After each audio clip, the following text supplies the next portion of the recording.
नमस्कार, माझे नाव ऋषिता नायकवाडे. मी आता 5वी मध्ये शिकत आहे. माझ्या शाळेचे नाव सरकारी उच्च प्राथमिक मराठी मुला-मुलींची शाळा गळदगाव. मी तुम्हाला सावित्रीबाई फुले यांच्याबद्दल थोडीशी माहिती सांगणार आहे. ही तुम्ही शांतपणे ऐकून घ्यावी ही माझी नम्र विनंती. शिक्षकांच्या स्वर्गाचे जिने उघडले दार, शिक्षकांच्या स्वर्गाचे जिने उघडले दार, 30 सावित्री जगाचे शिल्लेदार, 30 सावित्री जगाचे शिल्लेदार.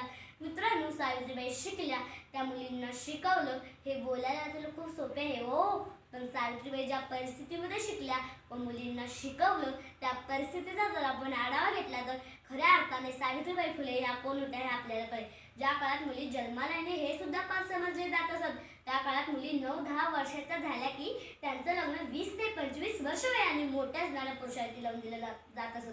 एवढी भयंकर परिस्थिती होती. त्या काळात महिलांना आवळा कमजोर असे समजले जात असत. त्या काळात महिलांना शिक्षणाचा अधिकार नव्हता, त्यांना समाजात मान नव्हता. अशा अंधकाराच्या वातावरणात, अशा अंधकाराच्या जगात एका वाघिणीचा जन्म झाला. त्या वाघिणीचं नाव म्हणजे सावित्रीबाई फुले. सावित्रीबाई फुले हे नाव सुद्धा ऐकलं तर आपल्या डोळ्यासमोर उभं राहतं त्यांचं असं सुंदर प्रतिबिंब.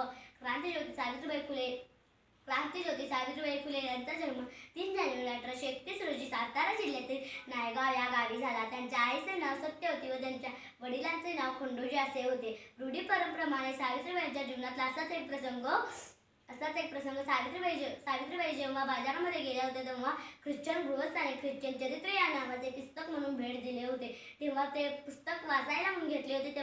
तेव्हा त्यांना पुस्तकामधील एक सुद्धा अक्षर वाचता आले नव्हते. तेव्हापासून त्यांच्या मनामध्ये जिज्ञासा निर्माण झाली होता. स्वातंत्र्याच्या पूर्वीचा तो काळ, महिलांना नव्हता शिक्षणाचा अधिकार, त्यांच्यासाठी तिने केले ज्ञानाचे द्वार खुले. धन्यवाद.